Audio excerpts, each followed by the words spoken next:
안녕하십니까. 음, 별로 안녕하지 못하죠, 사실. 음, 제가 한국 소식을 이제 미디어,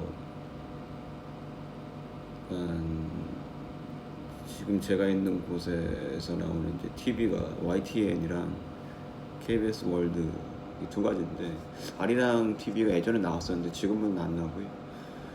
전 그 아까 말씀드린 YTN이랑 KBS로 한국 소식을 가끔 좋아하는, 가끔 이렇게 접하고, 그 외 나머지는 유튜브로, 예, 조금씩 이제 알게 되는데, 여러 가지 일이 또 있네요. 아직 해결 안 된 것도 있고, 조금씩 좀 이렇게 좀 설명을 좀 해드리려고 합니다.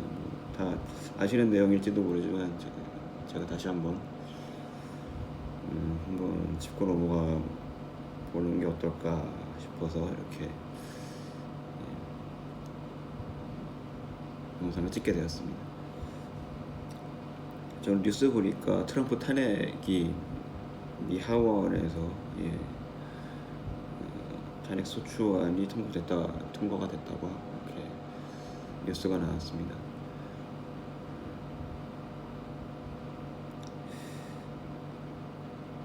아직 모르죠. 도널드 트럼프 대통령이 탄핵이 될지 안 될지는 모릅니다. 그렇지만 이제 하원에서 통과가 되고,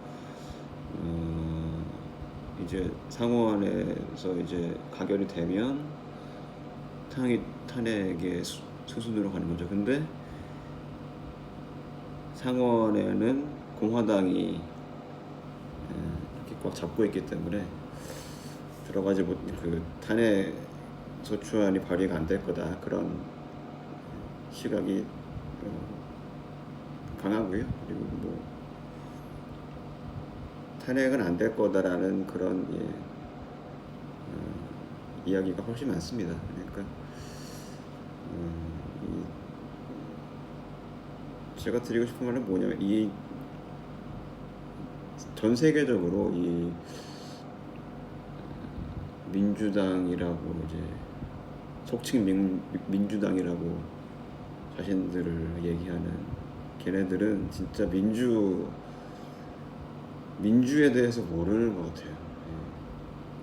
그래서 트럼프 대통령이 미국 대통령이 되고 미국 경제가 살아나고 있거든요. 근데 별 시덥지 않은 우크라이나, 그 사건으로 트럼프를 탄핵시키려고 한다는 이런 그 아이디어 자체가 이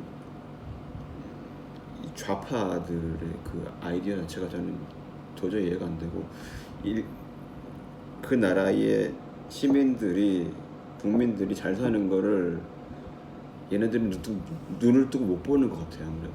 예. 되게 이상한 논리죠. 자기들만 잘 살겠다, 이런 생각이 일단 이 인간이 갖고 있는 어떤 이 양심이나 어떤 그 기본적인 어떤 기본적인 논리로는 좀 설명하기가 어려워요.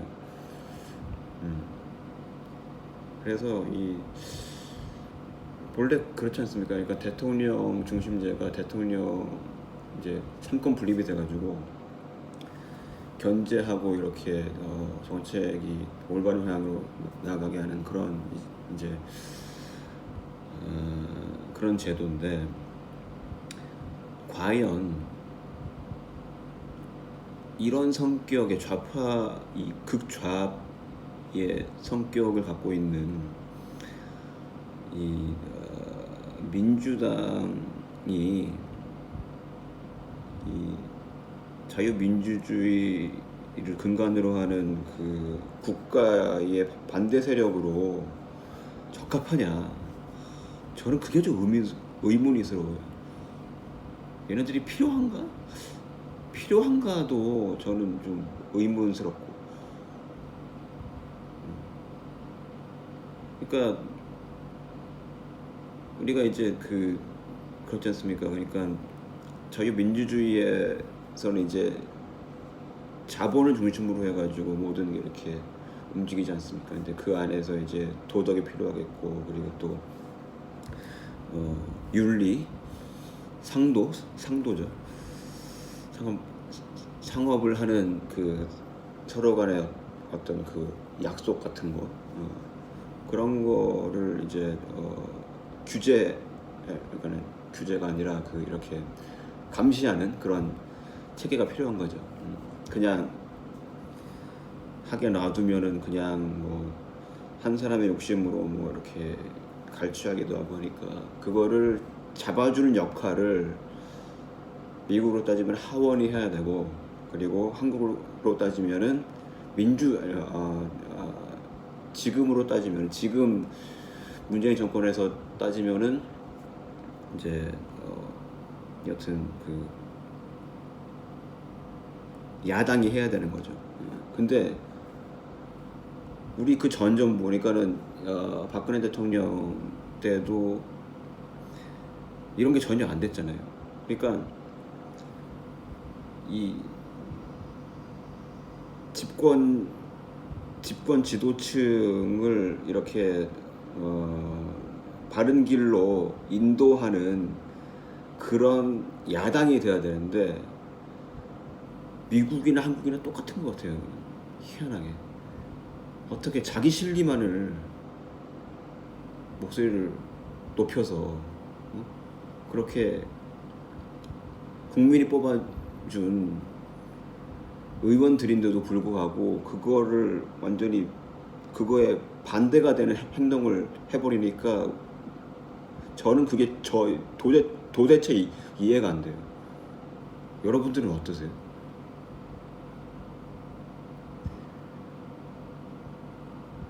여당과 야당이 치고받고 싸울 수 있죠. 근데 그거는 국익을 위해서 싸워야 되는 거죠. 국민의 잘 살 권리, 국민의 권리, 그렇죠? 를 위해서 싸워야 되는데 전혀 그렇지 않죠. 자기들의 실리를 위해서만 싸우죠. 정말 이건 아이러니 같아요. 저는. 그 당이 왜 필요한가, 저는 그런 회의도 좀 들고요. 이 세상에 당이 왜 필요한가, 그러면.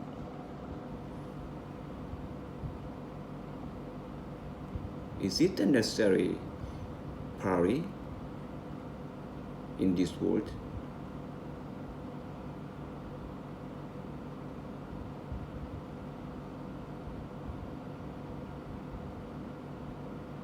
자기 이익을 위해서만 존재하는 파티는 정말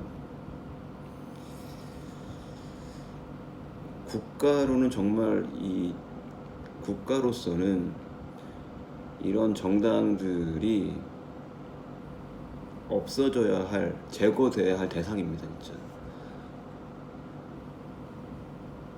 좌파 필요 없어요. 좌파가 왜 필요해? 우파도 필요 없어, 실은. 그렇죠? 뭔가를 이렇게 그러니까 당으로 해가지고 이렇게 분할시켜 놓는 거, 따로 떼어 놓는 거, 이거는 되게 좋지 않은 그런 행태죠. 정책으로 봐서. 그러니까는 어떤 한 정책이 있으면은 그거에 대해서 올바른 방향으로 나아갈 수 있도록 이렇게 도와주고 견제하고 그런 게 돼야 되는데, 이 지금 지구에 있는 어떤 나라도 그게 지금 안 되는 것 같아요. 그나마 미국이 좀 낫긴 하죠. 지금 뭐 탄핵에 전국에 들어가긴 했지만, 그렇지만 이제 미국 같은 경우는 북한을 보는 시각은 여야가 같거든요. 이런 점은 한국 이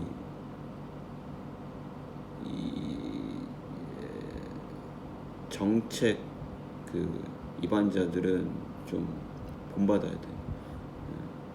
이런 부분에 대해서는 무조건 쌍심지 키지 말고 들어줄 건 들어줘야 될 거 아니에요. 왜 안 들어주냐고. 왜? 응? 진짜 갈아엎어야 돼 진짜. 이거는 진짜 여당이든 야당이든 다 자기 실리만을 위해서 이래. 걔네들이 주창하는 자유민주주의 그리고 사회주의, 공산주의가 있는데 그런 것들의 주의는 어떤 이 한계점이 있는 거죠. 그 한계를 벗어나면 안 되는 거고. 국민을 다 죽이는 정책으로 지금 문재인 놈이 나가니까 문재인 놈이 나가니까 지금 나가 이 개판되지 않습니까?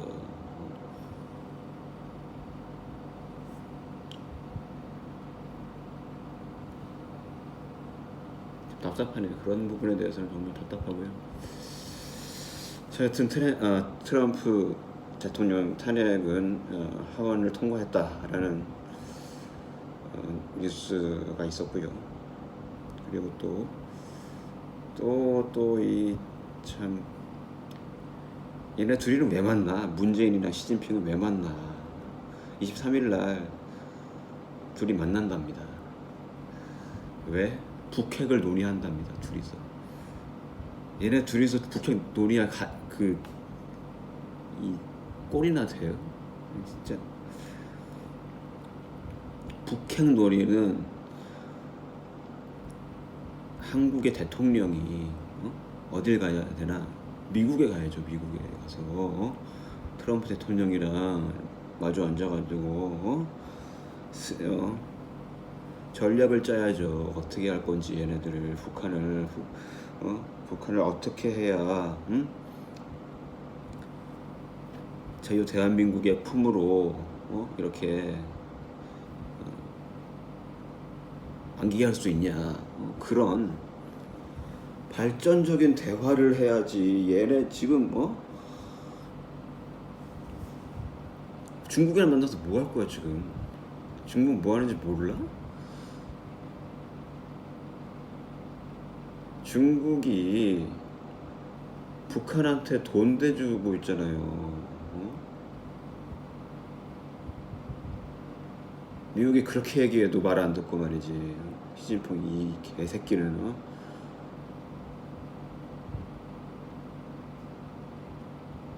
하지 말라면 좀 안 하면 되잖아. 왜 자꾸 해? 치매에 걸렸어? 그래서 둘이 똑같은 것 같아. 문재인이랑 시진핑은 둘 다 똑같아. 치매에 걸린 두 노인들이 만나서 뭘 할지 참. 그냥 얘네들은 가만히 앉아서 아무것도 안 하는 게 도와주는 건데, 양국을 한국과 중국을 위해서 도와주는 건데, 위해서 도와주는 건데, 뭐 이렇게 만나가지고 뭘 얘기한다는 건지 도대체 알 수가 없네. 중요한 건 뭐냐? 지금 문재인이 해야 될 건 뭐냐? 트럼프를 만나서 북핵을 논의해야 된다. 시진핑은 만나면 안 되지, 당연히. 뭔 미친 짓입니까 이게?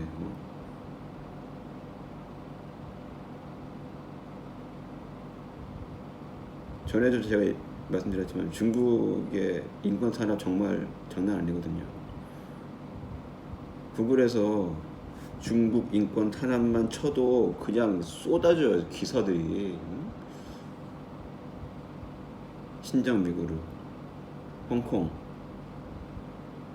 그 외 다른 나라로부터 인권 탄압하는 거 안 보여? 한국에 매년 몇천 명씩 사라지죠. 이 사람들 어디 간지 누가 어떻게 알아? 중국 애들이 와가지고 잡아갔다고 생각해요, 전 진짜. 뭐 때문에? 장기 팔려고. 아니면은 인신매매.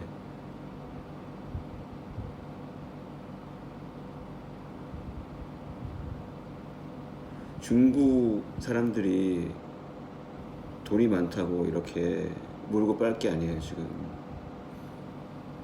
대한민국 망합니다 이러다가 진짜.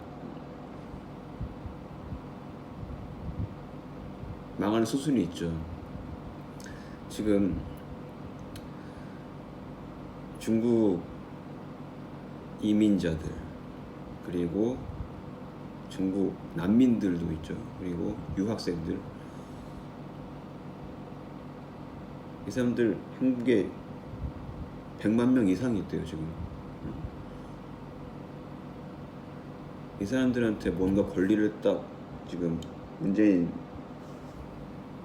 씨가 줘버리면 그 도시는 중국화가 되어버리는 거예요. 중국화가 된다니까 진짜. 선거권 줘봐 그 사람들한테.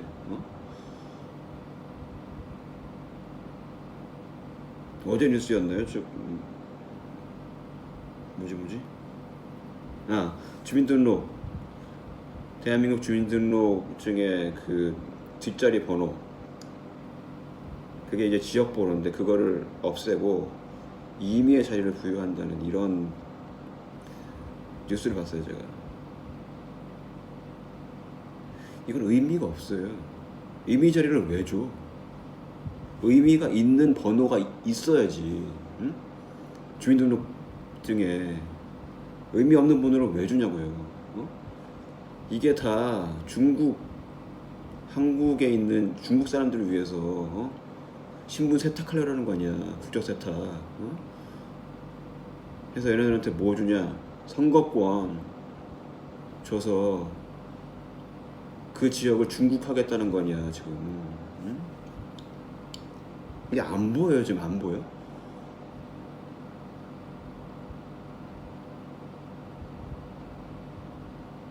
여튼 대한민국 주민등록번호 뒷자리 지역번호 없애는 거는 이거 반대. 저는 완전히 반대합니다 이거. 문재인이는 얘 진짜 미친놈이야 미친놈. 한국 사람들 다 죽일 생각이야 지금. 응?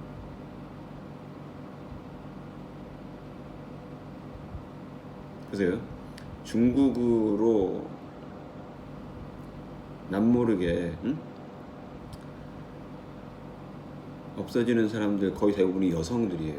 한국 여성들. 자, 대한민국이 없어지는 거는 한순간 없어지잖아요. 조금씩 없어져요.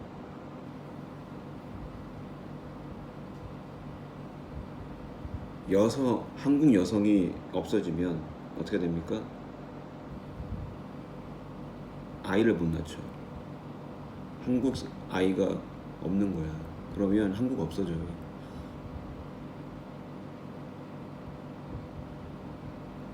이거는 그냥 아무한테 물어봐도 다 알아.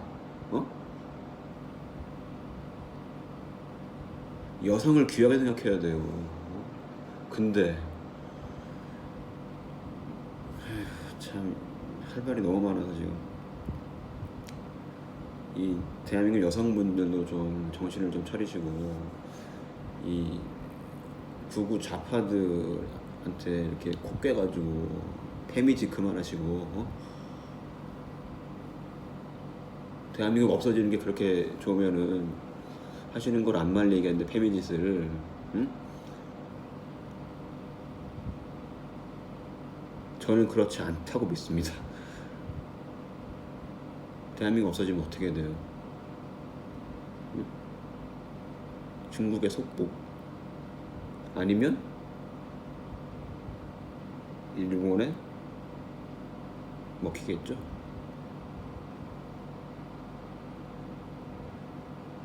우리 역사가 없어지는 거죠. 그러길 바라시면 페미지 그냥 해.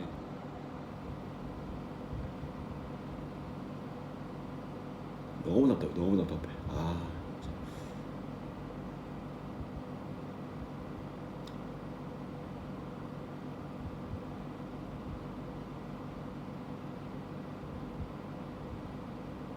하여튼 주민등록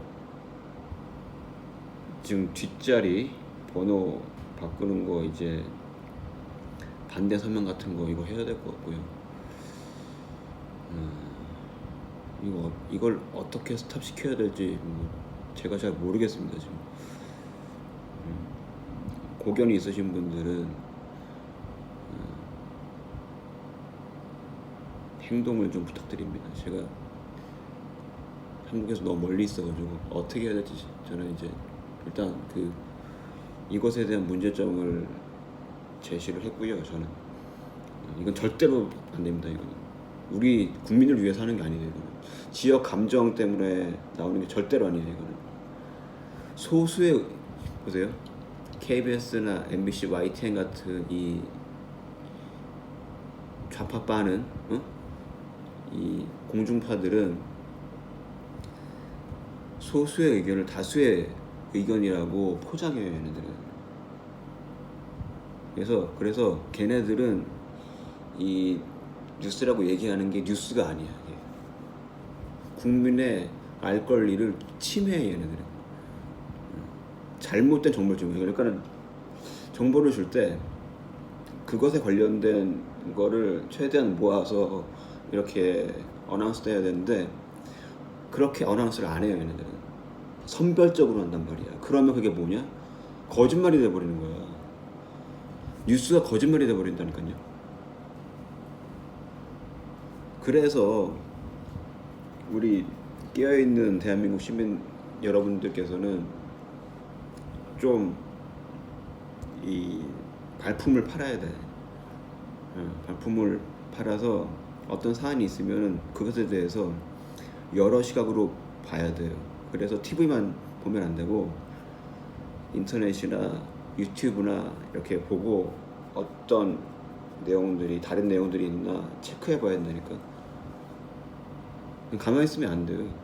민주주의는 그냥 지켜주는 게 아니에요. 국민들이 하나하나 관심을 갖고 거기에 대해서 집중해야 돼요. 응? 그래야 민주주의가 지켜지는 거예요. 민주당이 왜 민주당이라고 네이밍을 했을까 생각해 보시고요. 걔네들은 민주에 대해서 아무것도 모릅니다. 국민 주권에 대해서 아무것도 몰라. 국민이 주인? 아마 걔네들은 꿈에서 생각 안 했을 거 그런 거. 그러니까 그런 밖으로 보여지는 것만 말고 그 뒤에 있는 보여지지 않는 부분에 대해서도 신경을 쓰고 거기에도 집중을 해야 된다는 거죠. 겉모습은 중요하지 않아요. 그렇게.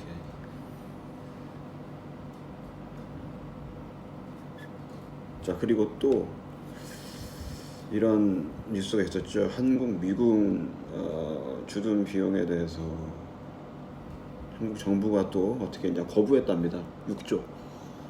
이게 좀 말이 됩니까? 난 진짜 이거 말이 안 된다고 생각하는 게 뭐냐면 2020년 내년 예산 512조를 통과시켜 놓고 이 좌빨 개새끼들이 512조를 국민 세금을 512조를 날치기로 통과시켜 놓은 이 정부 새끼들이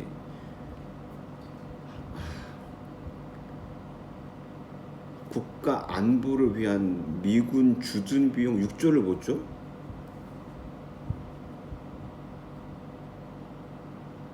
이거 지금 상식에 전혀 맞지가 않고요. 이거는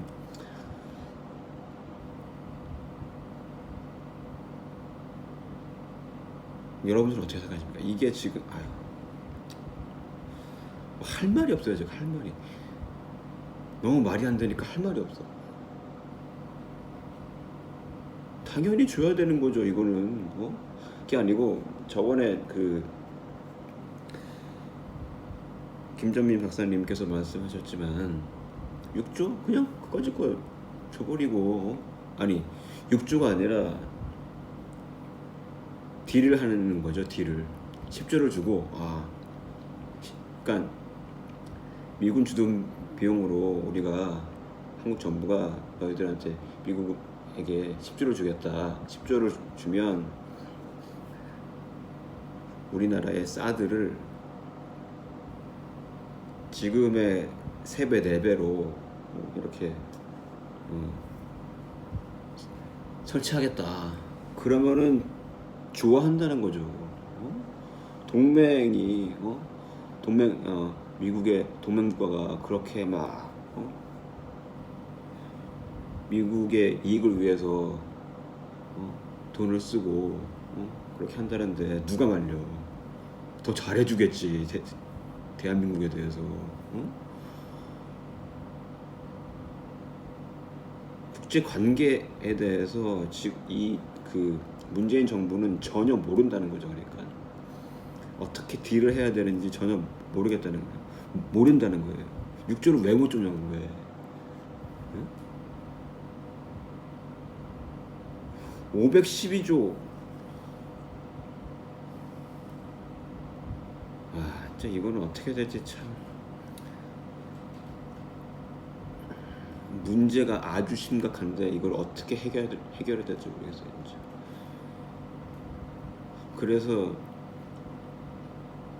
한 것 같아요. 이 시민들의 이 파발말을 할 수 있는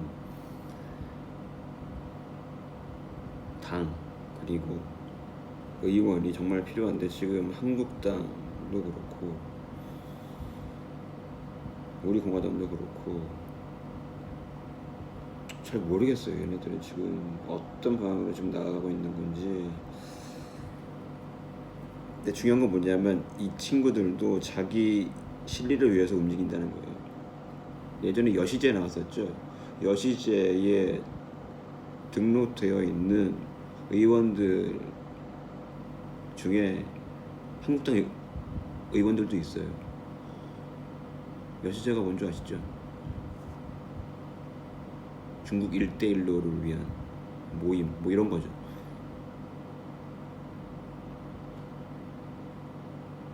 (1대1로에) 참여해가지고 지금 유럽 동남아 국가 지금 다 반중으로 돌아선 거 아시죠? 다 아실 거라 믿습니다. 중국이 자기네 돈을 이제 그 각 1대1로 참여하는 국가들한테 주고 그것에서 갑질을 해버리는 거죠. 중국이 갑질을 해버리니까.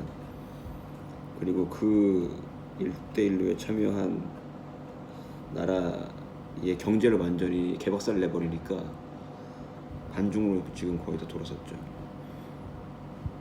지금 한국은 어때요? 아주 또 좋다고 지지 빨고 있죠. 정신 못 차린 거야. 국제를 보란 말이야. 국제를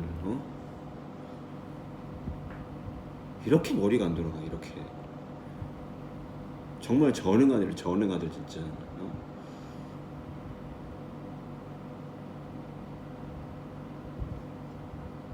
다 갈아 엎어야 돼 진짜 이거는.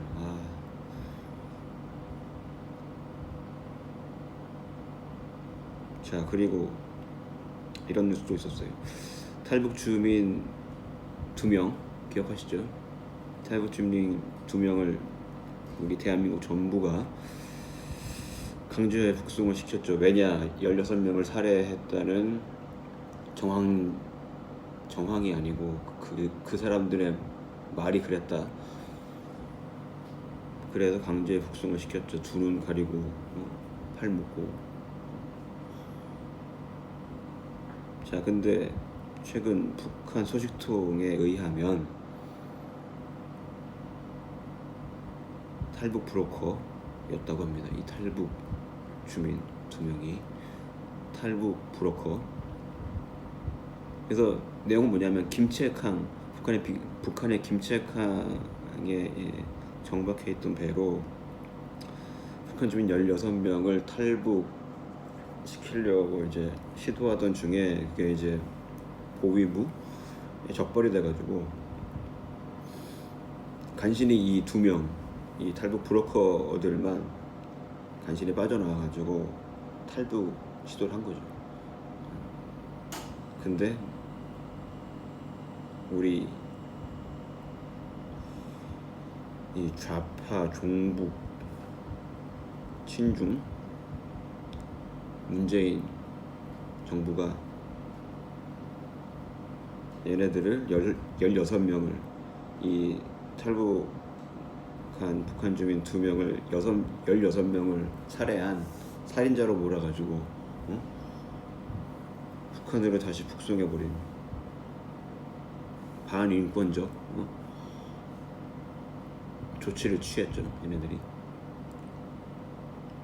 문재인 개새끼야.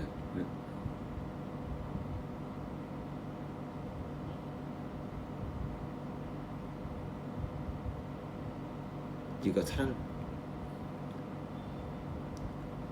문재인은 진짜 얘는 어떻게 처벌해야 될지 제가 감이 안 와요. 지금 하도 죄가 커가지고 얘가 지금 너무 무거워. 죄가 사람을 죽인 거예요 지금 이건. 응?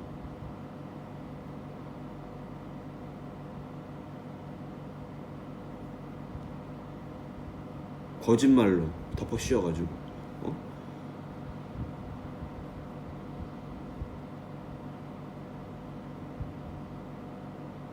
거짓 진술이 얼마나 큰 죄인데. 그리고 사람까지 죽여? 문재인 통일부 그리고 안기부 청와대 다 잡아쳐놔야 돼 이거 지금. 문재인은 교수형을 쳐도 모자랄 판이에요 지금. 얘는 사지를 절단해야 돼 진짜. 그동안 벌인 일이 아주 그냥 말로 할 수도 없이 너무 많아가지고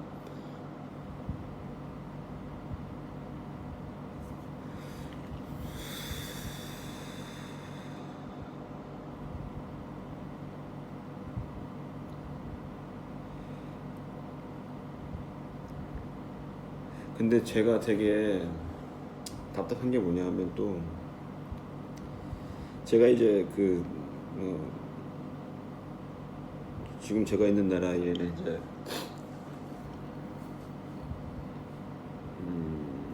한인 교회가 딱 하나가 있어요. 이제 주일마다 이제 예배를 드리는데, 근데 거기서 문재인에 대해서 문재인 정권에 대해서 이러이러한 점 너무 잘못됐다, 이거는 아니지 않냐, 그러면은 돈 좋아하시는 분도 있고 또 그런 말에 대해서 되게 쌍심지를 키고 막 그렇게 그래도 대한민국의 대통령인데 이러면서 그런 분들도 있거든요. 그러니까 다 같은 사람인데 되게 다른 것 같아요. 그러니까 나랑 생각이 다른 사람들을 인정하기가 되게 힘들어요. 왜냐하면 1년에 이런 사건들이 이렇게 있는데도 불구하고 이 반인권, 반인권적, 그리고 반민주주의적, 그리고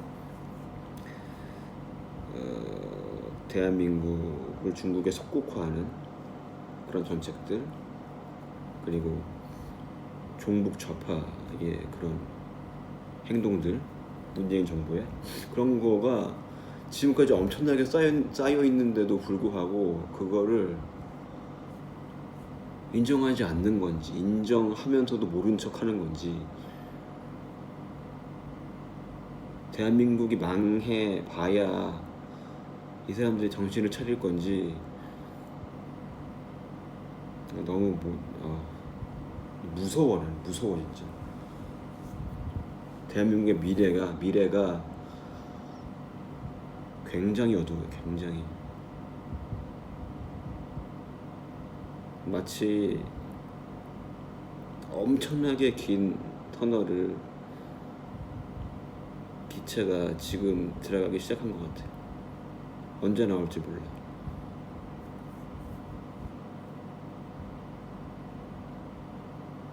나올 수는 있을까?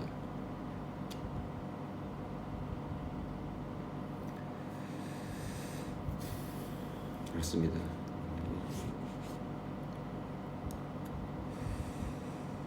자, 그리고 이런 게 또 있었죠. 이런 뉴스가 또 있었죠. 이건 뉴스가 아니고 제가 지금 생각했던 건 뭐냐면 공수처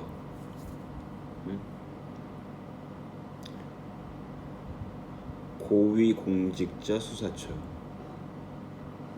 그리고 연동형 비례대표제가 지금 패스트트랙을 타고 있죠. 언제 통과될지 알 수가 없죠. 그리고 그 전에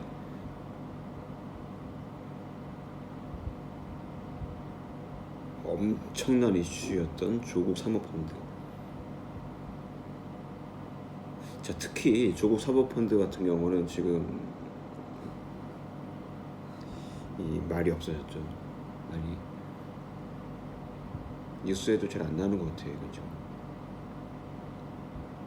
근데 그 와중에 제가 너무 답답했던 게 뭐냐면 이 김건모 사건 이게 나오면서 다른 중요한 정치적인 이 국가 안보가 걸린 이런 사항들이 덮여버리는 거예요. 너무 놀랐어요. 처음에 김건모 씨가 결혼한다는 그런 뉴스를 보고 네가 결혼하든 말든 나랑 뭔 상관이 이게 왜 지금 이 시국에 왜 김건모가 결혼하는 거에 대해서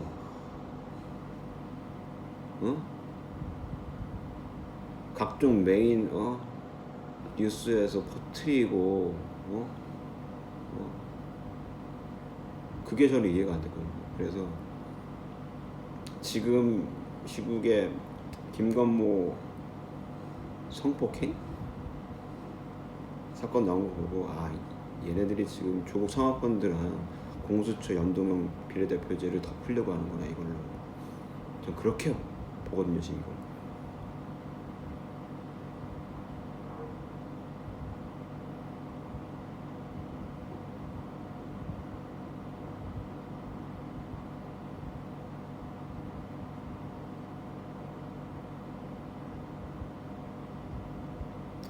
아니 그렇잖아요. 사람이 죄를 지었으면은 죄를 받으면 되지. 응? 이렇게 커다란 꼭지로 해가지고 뉴스에 나올 거야지 이게 지금 이게. 응? 그리고 성폭행 같은 경우는 이게 되게 애매한 거예요 이건 지금.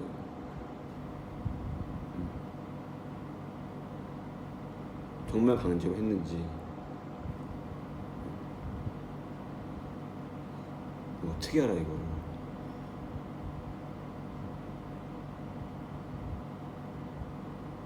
여튼 중요한 건 뭐냐면 김건모 씨가 죄를 지었으면은 죄를 받아야 돼. 그리고 그 업소녀 업소에 계신 그 여성분들도 실제와 다르게 상상력까지 발휘해서 진술했다. 그러면 처벌받아야 됩니다.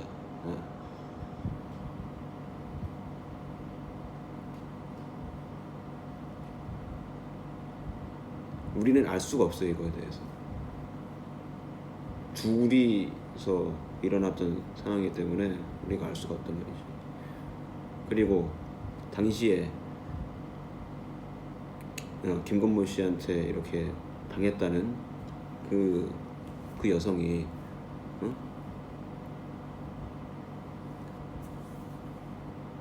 정말 그랬다면은 무서워서 산부인과 가서 검사를 받고 정자 채취를 했냐 이거죠.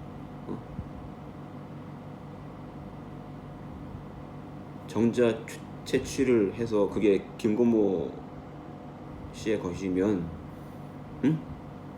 그러면 친밀성이 있지. 근데 그런 내용이 없는 걸로 제가 알고 있어요.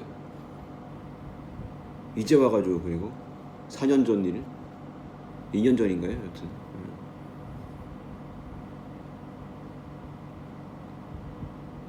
뭔 꿍꿍인지 알 수가 없어요 지금.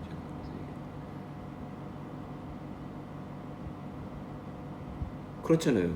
사람이 성폭행을 당하면은 그 증거를 확보하기 위해서 웬만한 여성이라면은 그래요. 강제로 당했잖아요. 그러면은 당했으면 바로 병원에 가서 채취를 해. 아니면은 그 질 검사, 자궁 검사까지 다 하고, 응? 그래서 증거를 남겨놔야 될 거 아니에요. 없죠 그런 거. 좀 없는 걸로 제가 알고 있어요. 다른 내용이 있으면 저한테 좀 알려주십시오. 급하지 않았던 거야 얘네들은 지금.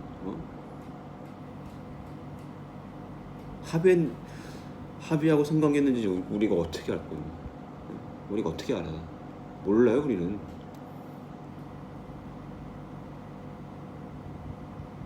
미투 운동이다 뭐다 이러면서 이 뭐 개중에는 정말 무서워서 이렇게 말 못하고 그랬던 여성분들도 있는 걸로 알고 있지만, 그런 미투 운동을 악용하고 있는 여성들도 꽤 있다는 걸 알아야 된단 말이지.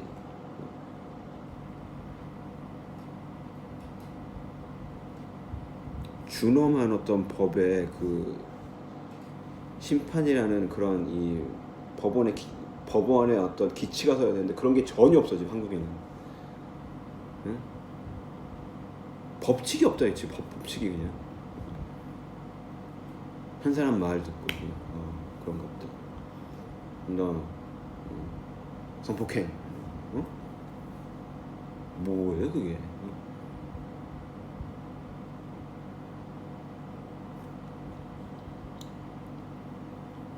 동네에서 그냥 뭐 인민 재판하는 것도 아니고 말이지. 나라가 이게 뭐야?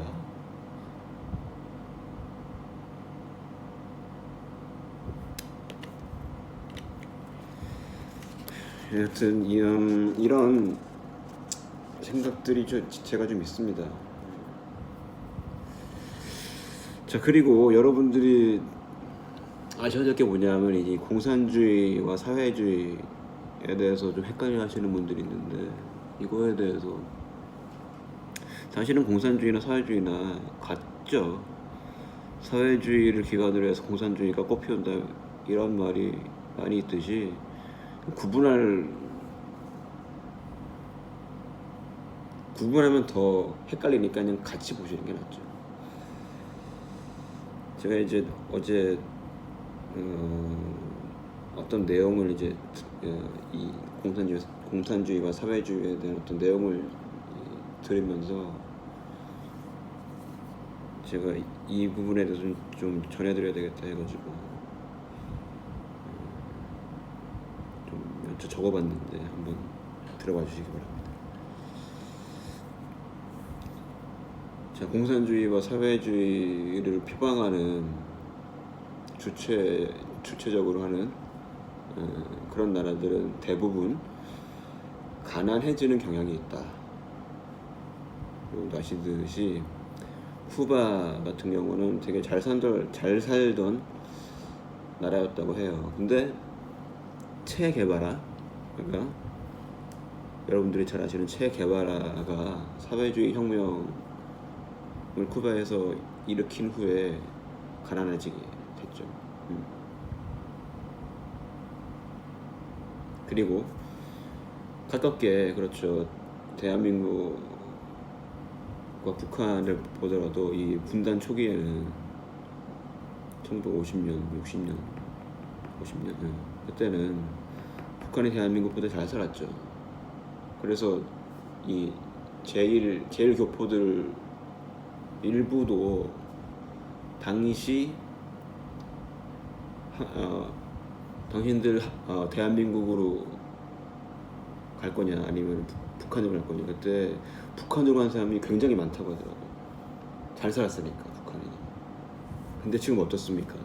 북한은 대한민국의 세발의 피도 안 되죠. 다른 나라가 도와주지 않으면은 망하죠. 북한은 지금 이 상황에서. 근데 대한민국은 엄청나게 잘 살죠. 지금 전 세계 7위 아닙니까? 경제력이. 지금 9위인가요 지금? 9위? 10위 아니죠 우리나라가.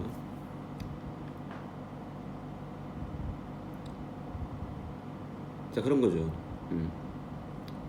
가난해지는 경향이 있다. 공산주의, 사회주의를 표방하는 나라들은. 이유가 뭐냐? 얘네들은 공산주의, 사회주의를 하는 나라들은 그냥 자기네들한테 있는 자원을 이렇게 똑같이 분배했을 뿐인데 왜 못 살게 됐냐? 그래서 예를 한번 이제 들어보면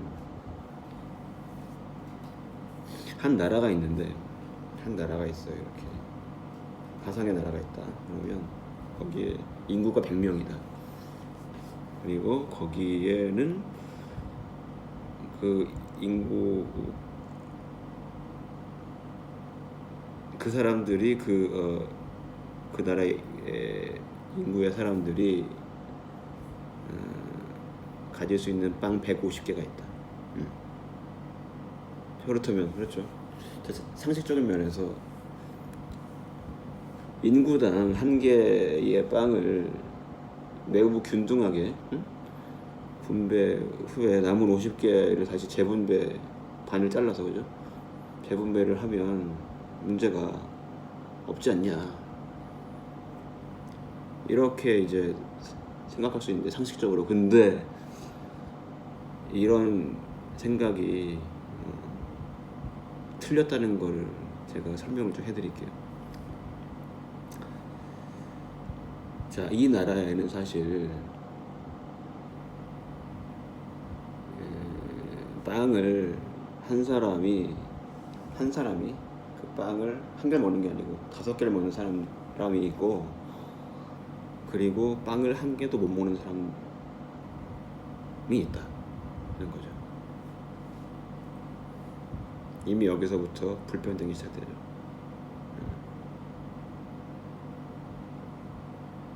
자, 보세요. 공산주의와 사회주의에서 주창하는 완전한 분배는 이 세상에 없어요. 존재하지 않아요. 이거는 허상, 꿈이야, 꿈. 사막에서 오아시스를 발견하는 그런 확률도 안 되죠. 0%.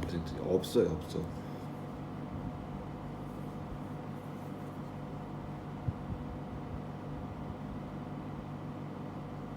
예를 들면 이런 거죠.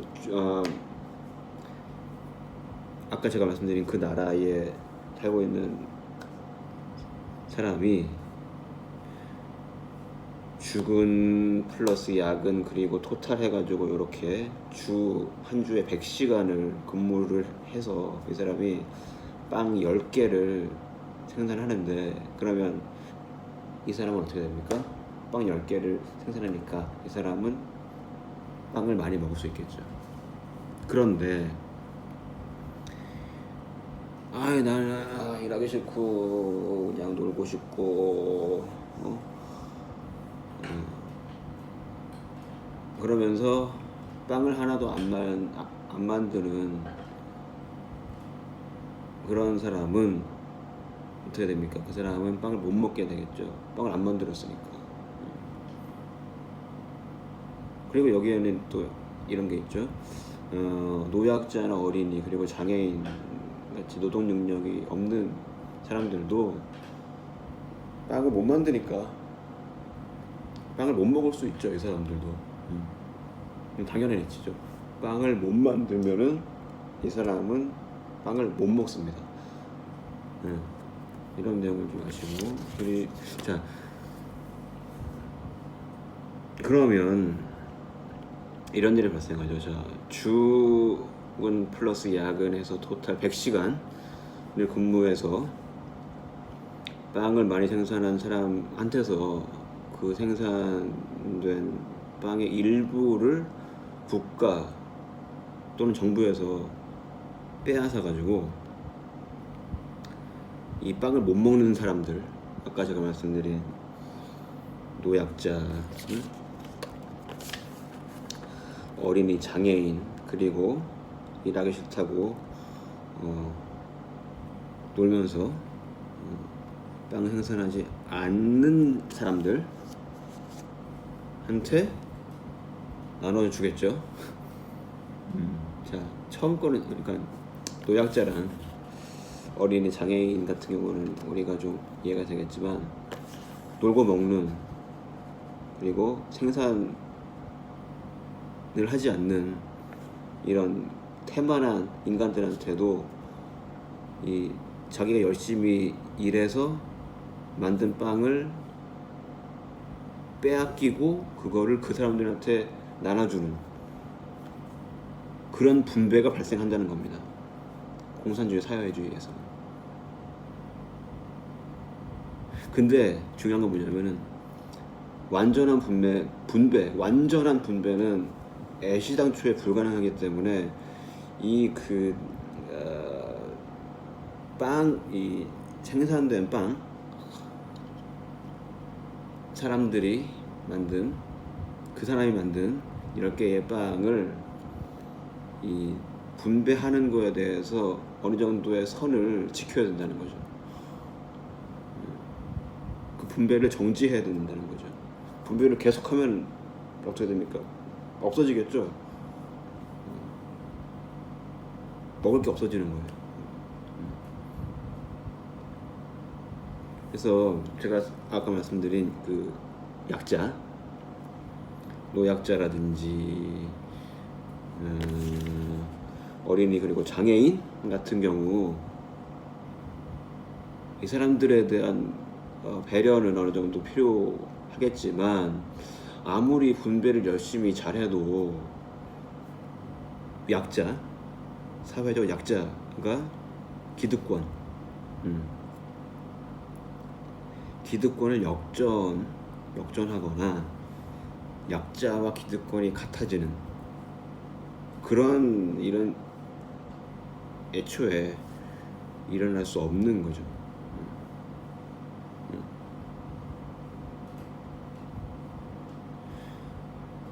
이런 현상들이 왜 일어나냐 그러면, 사회를 알면 이게 이해가 되는데, 이런 현상은 우리 중 누군가의 잘못이 아니고 누군가가 뭔가를 잘못해가지고 이렇게 분배가 완벽하게 안 되는 게 아니라, 인간이 살고 있는 지금 이 지구라는 곳이 그렇게 생겨 먹었기 때문입니다. 일하지 않으면 먹을 수가 없는 거죠. 일을 해야 먹죠.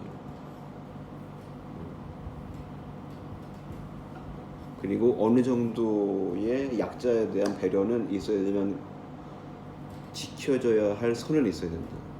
분배를 멈춰야 되는 순간은 있다라는 거죠. 무조건 퍼주면 포퓰리즘 식의 분배가 이루어지면 어떻게 됩니까? 그 나라는 망해버리는 거죠. 그 나라가 갖고 있는 생산력이나 그런 것들이 있는데, 그게 제로로 소모가 돼버리는 거죠.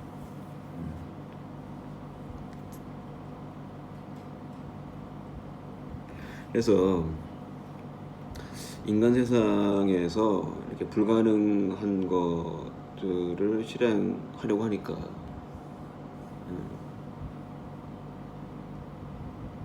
문제가 생기는 거예요. 이런 분배가 어느 정도 제가 아까 말씀드린 것처럼 적당한 선에서 스탑이 안 되고, 이게 극으로 향하는 끝을 향해 나아가는 그렇게 나아가게 되면은 이 분배를 하는 주체는 이렇게 생각했죠. 이제 곧 완전한 분배가 실현되겠구나 하면서 완전한 분배를 위한 정책이나 행동을 수립하고, 그러면 어떻게 됩니까? 제가 아까 말씀드린 것처럼 그 나라는 망한다. 포퓰리즘은 좋은 게 아닙니다. 이거는 한 국가가 망하는 지름길입니다. 포퓰리즘. 일하는 자가 잘 먹고 잘 살아야 돼요. 일하지 않는 자는 도태돼야 되고. 그거를 인정하는 주의가 뭐냐? 민주주의죠. 민주.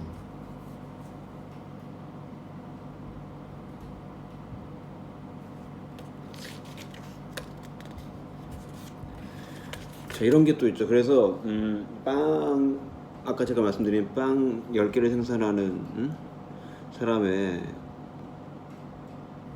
빵 5개를 빼앗아 가지고 다른 사람들한테 분배를 한다면 이 빵 10개를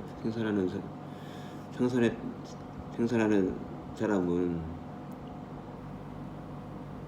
기분이 어떻겠습니까? 억울하죠. 엄청나게 억울하죠. 내가 일했는데 내가 밤잠 안 자가면서 한 주에 100시간 동안 일하면서 내가 만든 빵을 5개를 빼앗기잖아요, 정부한테. 그러면 어떻게 된다? 억울하죠, 엄청나게.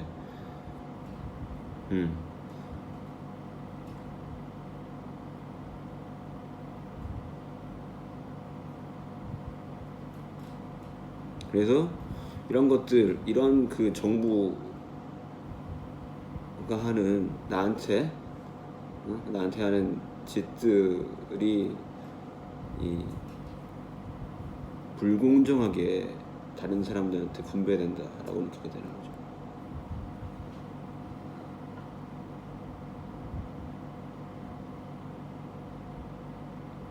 자, 그럼 어떻게 됩니까? 이 10개의 빵을 생산했던 사람은 아까 그런 억울한 생각 때문에 야근을 안 하겠죠. 야근을 뭐하러 해? 야근할 필요 없지. 야근해서 왜 남 좋은 일 시키는데, 나 먹기도 바쁜데, 내가 저축하기도 바쁜데 말이지. 그래서 야근을 줄이고 주 50시간만 근무를 해가지고 빵 5개만 만든다. 자, 그러면 또 어떻게 됩니까? 자, 그 사회 전체의 그 나라 전체의 빵 개수는 기존 제가 아까 말씀드린 150개에서 100개 정도로 100개쯤으로 줄어들게 되겠죠. 일을 줄이니까.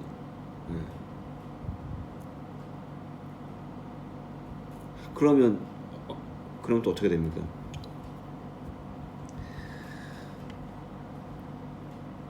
본래의 빵 10개를 생산하던 사람한테서 빵 5개를 빼앗아 가지고 다른 사람한테 나눠줬던 그런 방식을 유지하게 되면 어떻게 됩니까? 빵을 못 먹는 사람이 생기는 거죠.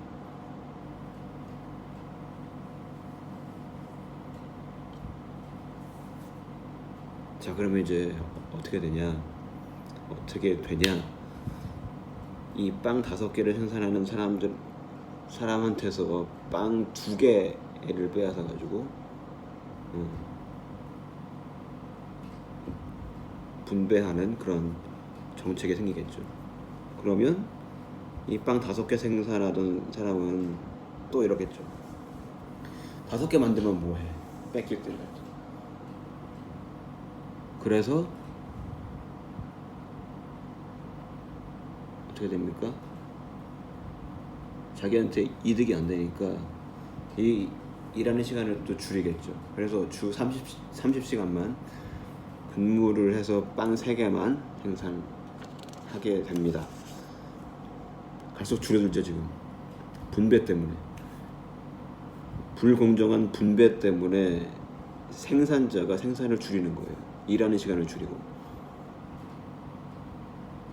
그러면 어떻게 됩니까?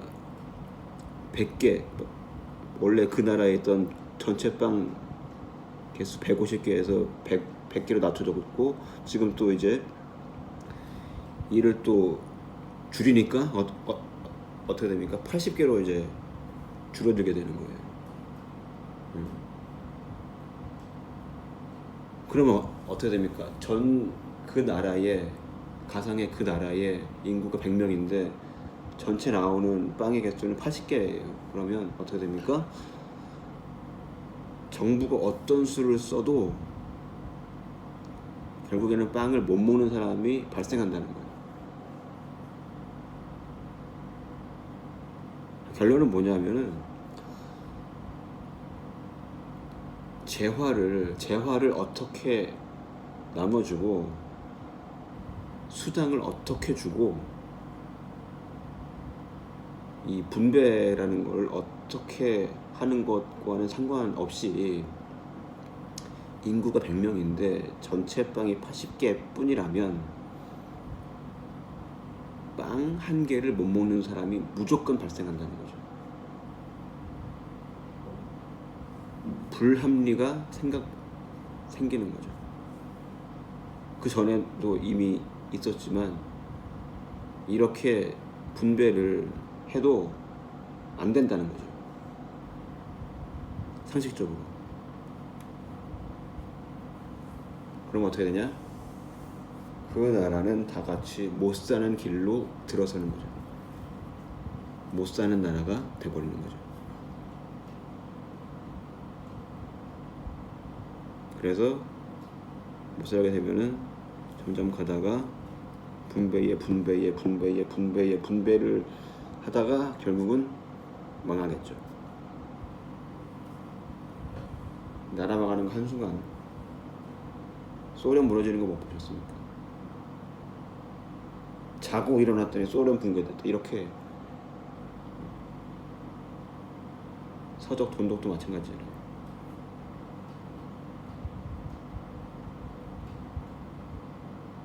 역사를 봐야 됩니다. 역사를 보고, 과거의 역사를 보고 우리가 취해야 될 거 아닙니까?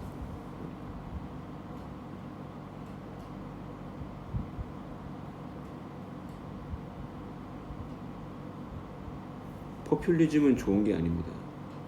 나라가 망하는 길입니다. 사회주의, 공산주의의 기본이 뭐냐? 분배란 말이에요.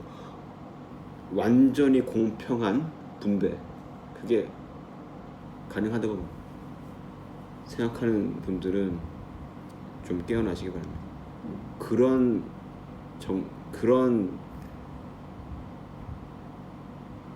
꿈 같은 세상은 없습니다. 이 세상에.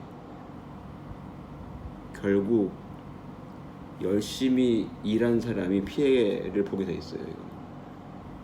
그래서 열심히 일을 안 하는 거죠.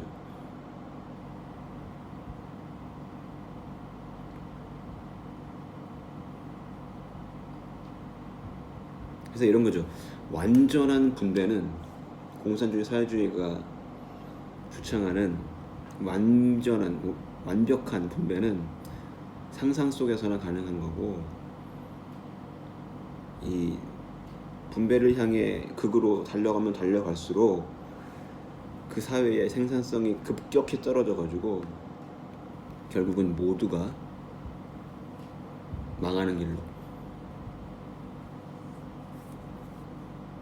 간다는 겁니다.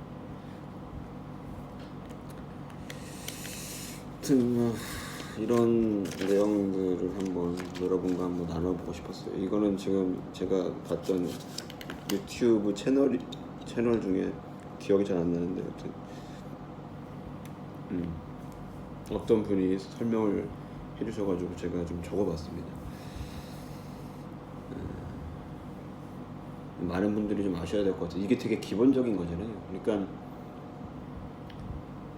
일을 하지 않으면은 생산이 없고, 생산이 없으면은 그걸로 경제가 돌아가지 않는 현상이 일어나는 거죠. 그러면 그 나라의 경쟁력은 갈수록 떨어지게 되고 결국은 쇠퇴하다가 로마 제국처럼 망해버리는 거죠. 부강했던 로마 제국. 그리고 제가 지금 좀 무서운 게 또 뭐가 있냐면 지금 대한민국에 많이 퍼져 있는 그 반기독교적 그런 정책들 있잖아요. 그러니까 동성애 합법화 같은 거. 동성애가 왜 합법화돼야 됩니까? 인간 본성에 어긋나잖아요. 그것 때문에 병도 걸린단 말이야.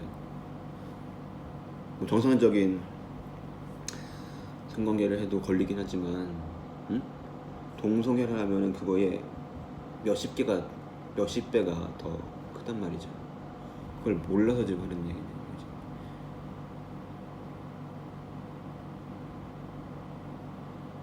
나라를 죽이려고 환장을 한 겁니다 지금. 자, 로마 제국이 쇠퇴한 원인 중에 또 하나가 있죠. 동성애입니다. 동성애. 병들어 죽는단 말이에요. 병들어 죽어.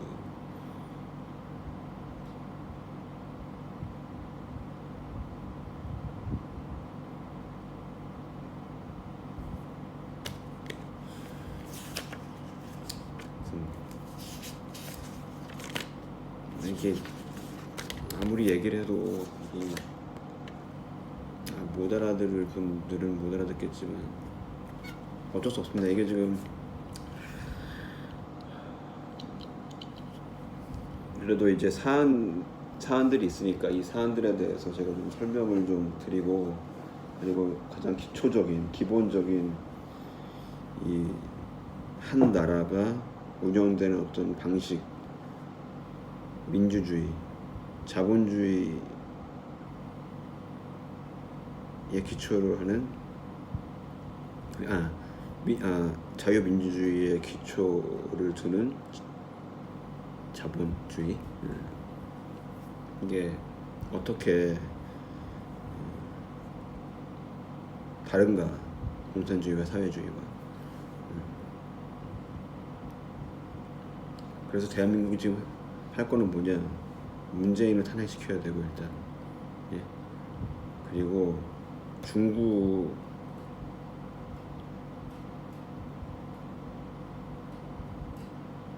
친중 인사들을 다 제거해야 돼요. 친중 인사들은 뭐냐면 한국 국민을 죽이려고 합니다. 지금 한국 국민을 제거하고 중국 사람들을 한국으로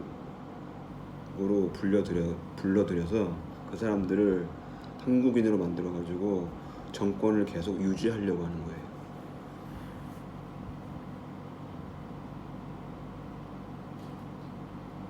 그래서 반중해야 되고요. 우리나라. 아까 제가 말씀드린 문재인 탄핵해야 되고요. 그리고 지금 여야 당 상관없이 친중하고 있는 인사들 다 제거해야 됩니다. 다 모가지 다 쳐야 돼요. 그리고 대한민국 국익을 위해서 발벗고 헌신할 수 있는 그런 전략을 갖고 있는 그런 지도자가 나와야 대한민국이 삽니다.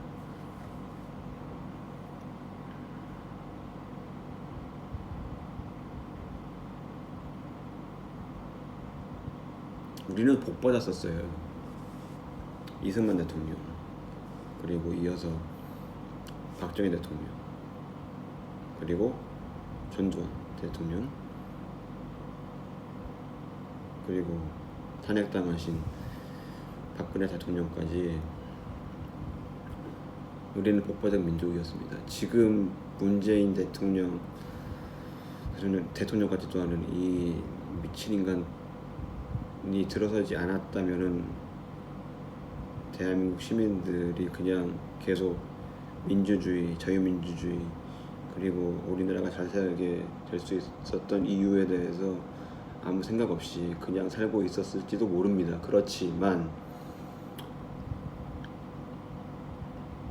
지금 벌어지고 있는 일련의 이 사건들을 우리가 어떻게 헤쳐나가야 될지, 그게 참 머리가 아픕니다. 잘 해소가 되기를 바라는데, 이게 해소가 안 되면 어떻게 되냐? 나라는 망합니다. 제 말이 거짓말 같죠? 거짓말 아닙니다. 망합니다, 진짜. 자꾸 퍼주죠, 지금 문재인이가 국민들한테. 그게 아까 제가 말씀드린 공산주의 사회주의의 기본입니다. 기본. 공정한 사회 쇼하고 있다. 공정한 사회는 열심히 일한 자가 잘 먹고 잘 사는 게 공정한 사회입니다.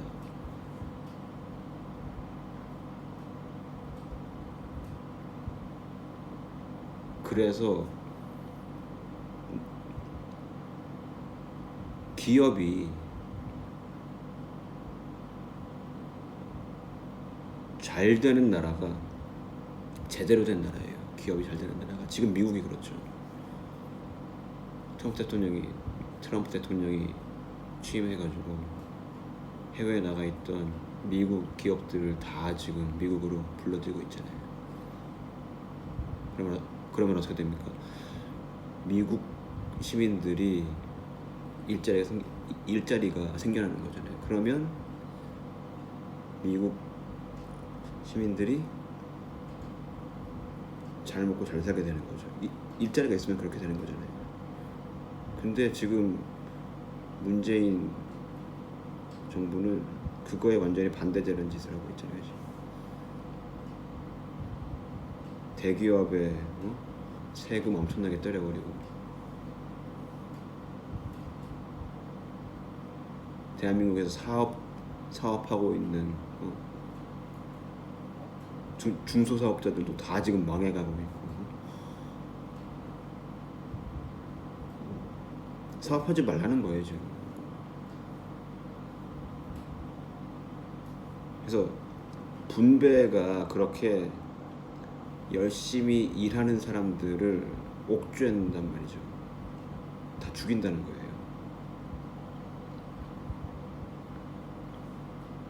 비유를 들어보면 이런 거죠. 어떤 사람이 자고 있어. 그러면 강도가 들어가가지고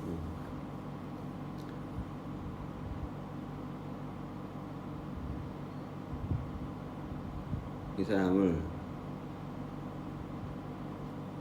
죽여야 돼. 그러면 아무 이유 없어. 죽여야 돼. 제 말씀 들어보세요. 죽여야 돼, 이 사람을.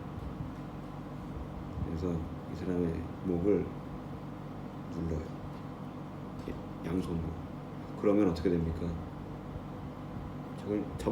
자고 있으니까 몰라, 이 사람은. 그러면 천천히 들어.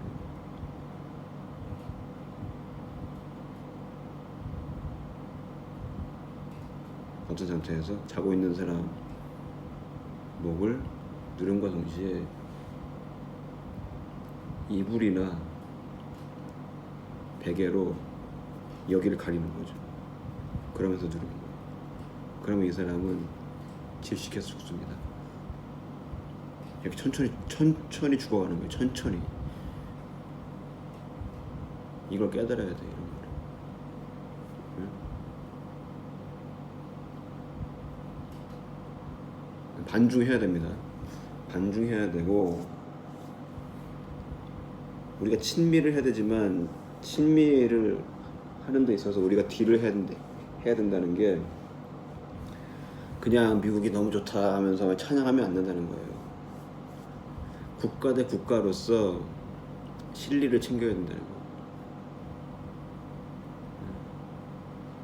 딜을 할 수 있어야 되는 거죠.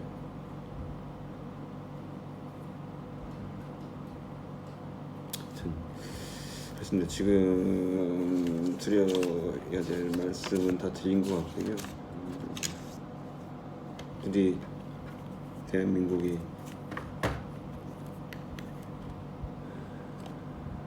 안전해지고 유사 국가가 아닌 정말 자유대한 민주국가로서 이번 기회에 다시 태어나는 그런 멋진 국민 여러분들이 되시기를 바랍니다. 이상입니다.